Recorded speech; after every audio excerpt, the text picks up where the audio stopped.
Hi everyone. Welcome again to Investing Tutorial. The stock market has been surging. The S&P 500 has increased by approximately 5% since January 1, 2024.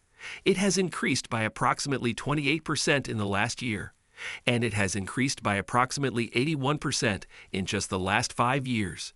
Naturally, when the stock market rises this quickly, people begin to worry about a possible bubble or a potential market crash, and they become concerned about purchasing too high just before the market begins to decline.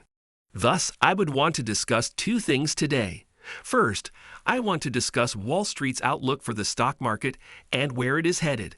Secondly, I want to discuss some important concepts for investors to grasp when it comes to making financial investments in the stock market. That way, as an investor, you avoid losing money. Of course, there are risks associated with investing. You can't always avoid them, and you can never be sure that your investments will turn a profit. In fact, you'll probably lose money at some time. Which is why you should always conduct your own research and never blindly believe a random guy on YouTube. Let me begin by discussing Wall Street's opinion of the direction of the stock market, particularly in 2024.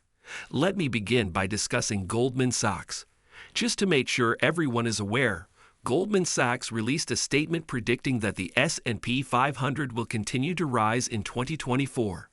The S&P 500 is a basket of the 500 biggest businesses listed on the American stock market. Therefore, the S&P 500, which is a limited sample of the entire stock market, is what you hear people talking about. However, as it consists of the 500 biggest businesses, you should pay attention to the patterns that Goldman Sachs has been pointing out, which is why you should comprehend and pay attention to their recent statement that the S&P 500 will reach new heights in 2024. So a few months ago, in December 2023, Goldman Sachs released a statement stating that they anticipated the S&P 500 to hit 4,700 points. As of right now, the index is hovering around 5,000 points. As a result, in December they revised their estimate and said that the S&P 500 might reach 4,700 points. Then last month, they revised their estimate again and said that the S&P 500 would reach 5,200 points. At this point, Goldman Sachs has been upwardly revising their expectations for what will happen in the stock market in 2024, but they are not as optimistic as other banks. UBS, for example, is the most bullish or most optimistic about the U.S. stock market in 2024. UBS stated that they now believe the S&P 500 will reach 5,400 points by the end of 2024, which is approximately an 8% increase from where we are now. However, it's important to understand the kind of trend of their beliefs about the stock market, as they originally thought the S&P 500 would reach 4,850 points by year's end. Last month, they readjusted that number to 5,100 points, in line with Goldman Sachs. And they recently declared that they thought the S&P 500 would reach 5,400 points. The reason I'm saying this isn't so you can invest your money in the stock market based on what the bank says or to make predictions about what will happen in the market. Rather, I want you to understand what Wall Street's general sentiment is now and then how you can use this sentiment to your advantage. Let's discuss what this means for you as a savvy investor who is investing their money on financials rather than emotions. This is different from being a trader or an emotional person. Of course, you also want to stay informed about what's going on in the economy and with what the banks are saying. What does this mean for you then? Well, let me start by saying that markets go up and down. No market can go straight up forever. You have to realize this because eventually the stock market will pull back. Eventually, there will be a stock market crash, and many people will say this: "What the heck?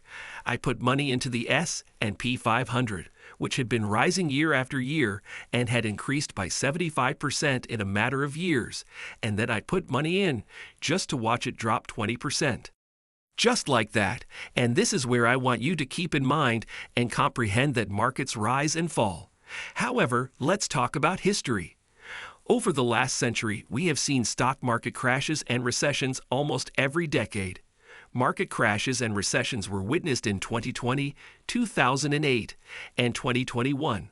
However, In every recession over the past century, we have observed that even if you invest your money just before the market crashes, bad things still happen. If you invested at the top, you will experience extreme anxiety as the market declines, but it always recovers. Now, when I refer to the market, I'm not referring to specific businesses. We have witnessed both bankruptcies and company zeros, but rather the overall economy and stock market as a whole, such as the S&P 500. Here's where you want to understand. If you bought stocks in the S&P 500 right before the market crashed in 2020, you would have experienced significant pain. But if you held on, you would have made a significant amount of money. If you invested in the S&P 500 before the 2008 crash, you would have experienced significant pain during the years 2008 and 2009. But then the market started to recover, and they were breaking new highs by 2012. What is your investment goal? The majority of people enter the market with no real plan, goal, or strategy. Instead, they search for the next big thing: Nvidia, Tesla, Amazon, and so on. And when they come across these companies, whether it be on Reddit, a Discord channel, or some other place, they just go out and buy it without really understanding the financials, without understanding the goals, and without knowing when they should sell. Because they hear that this is a good stock to buy, they may lose money just as quickly. In other words, you're essentially gambling because you're not doing any real analysis. For this reason, one of the things I like to say is that 90 to 98% of Americans shouldn't be investing in individual companies because you're effectively trading when you invest in individual companies like this. The way I make money as an investor is to invest for the long term, which means you put your money into something like a stock or fund like the S&P 500, and you hold on to it for the long term, not just for a year, many years, if not decades. This is where real wealth is built. I am not an advocate for trading. I'm not a trader. I don't know how to trade. I tried. It doesn't work for me. Now that we're talking about investing strategies, many people are attempting to predict the direction in which the market will go over the following 6 months, to enable them to make an investment decision. However, the more important question to ask is, what is your investment goal? If you are 25, 35, 45, or 55 years old, and you have a decade, 3 decades, or more ahead of you, you shouldn't be too concerned about what happens in the stock market for the next 6 months, or even the next 6 years if you're investing for the long term. This is where it's important to know what your investing goal and strategy are. Recall that markets rise and fall, and that during a downturn, there are enormous opportunities for purchases. However, the only individuals who will actually make a purchase are those who possess the financial know-how to know when and how to make a purchase, as well as the funds to do so. I know this from experience since most people in such situation, even if they have money, are too afraid to buy. I saw it again in the 2008 crash, because that's when I started buying real estate and stocks, and nobody wanted to go out and invest their money. I saw the 2020 pandemic because I was talking about this publicly and how people are buying on the way down, and everyone kept talking about how this is a horrible time to buy because markets are crashing. Even wealthy individuals were saying that real estate investing was a bad idea because properties were selling for 80 to 90% off. At this point, you need to figure out your strategy if all you want to do is invest in the markets.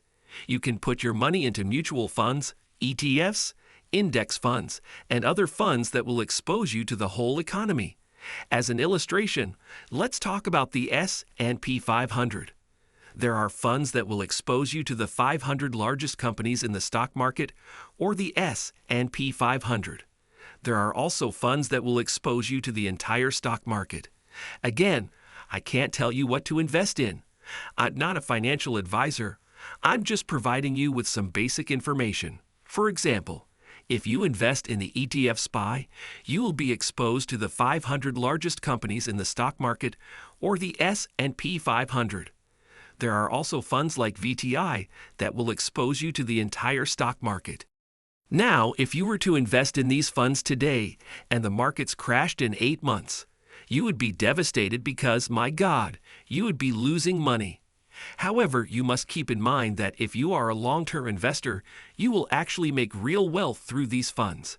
That is, by investing your money week after week after week, month after month after month, year after year.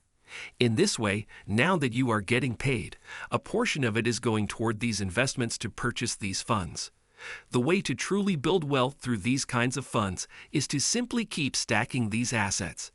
Now, in the event of a market crash, the thing you want to do is not panic, sell, freak out, and stop doing anything.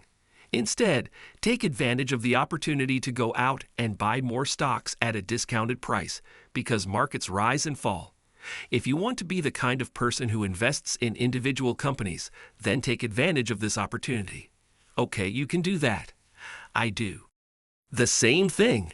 However, you must realize that investing in businesses will require more work, and learning how to invest can help you reduce some of your risk if you truly want to gain a lot of money. Knowing how to investigate businesses, how are the financial statements interpreted? The balance report, how well versed in cash flow statement interpretation are you? How would you interpret the income statement? How well versed in the company's executive structure are you? How do you interpret the company's mission? These are the kinds of things you should devote your learning resources on. YouTube videos are available for viewing. You can study books and attend workshops. But if you want to invest in particular firms, you need to know that learning a little bit more about how to really locate solid companies can help you either make more money or at least reduce your risk. Going back to the video's premise, however, this is where things become interesting. The S&P 500 has increased by around 75% in the last 5 years alone. Does this imply that the market will fall tomorrow? No. Does this imply that the market will expand by an additional 75% over the next 5 years? Perhaps, but who knows? The point of the game isn't to guess what will happen over the next few years. Rather, it's to keep consistently going out and buying, regardless of how the market is doing. This way, you can accumulate a larger portion of the market, as the way investors build wealth is by increasing their equity or ownership in the markets. If you really want to invest your money and own the market, you can achieve this by purchasing funds that expose you to the market without requiring you to search for the ideal business. That's crucial because just a few decades ago, Bed Bath & Beyond and Sears would have been among the best companies to invest in on the stock market. They were the innovators, the killers, and the dominant companies. If you had continued to put money into those companies, you would have lost it all by now. So this is the time to build wealth if you're really investing for retirement. By investing in funds, you may reduce some of the risk because, in the event that one company files for bankruptcy, your fund has the ability to remove that company from the portfolio and replace it with another. And this is also balanced by the other successful companies in that firm. This helps you to identify your investment plan and understanding. Yes, the markets have increased significantly, but in order to profit from market fluctuations, you must adopt a plan that takes both the volatility and stability of the market into account. In other words, when the market is down, take advantage of the opportunity to purchase, and when it is up, use it to simply realize your gains. Realize a portion of those earnings so you can benefit from both situations, but doing so calls for having the appropriate financial knowledge, continuing to invest your money, and knowing what your strategy is. After all, without a plan, you can't expect to be a successful investor. The relentless momentum of current stock market boom is evidence of the potential and resiliency of the investment industry. Investors must remain knowledgeable, adjust to shifting circumstances, and use cautious techniques as we traverse the ever-changing financial markets. Recall that even though market rallies might offer profitable chances, it is crucial to approach them from a well-informed and impartial standpoint. Maintain discipline, diversify your holdings, and keep improving your investment techniques to successfully navigate the volatile stock market. We appreciate you coming along on this educational journey with us, and we hope that the market dynamics will help your investments prosper. As we conclude today's exploration of the unstoppable surge in the stock market rally, we want to emphasize the importance of continuous learning. Subscribe to Investing Tutorial for regular updates, in-depth analyses, and expert insights that will empower you as an informed investor. Remember, while the rally may seem unstoppable now, a strategic and disciplined approach will ensure your investments thrive in the dynamic landscape of the financial markets. Happy investing, and may your portfolios continue to prosper in the face of an ever-rising market.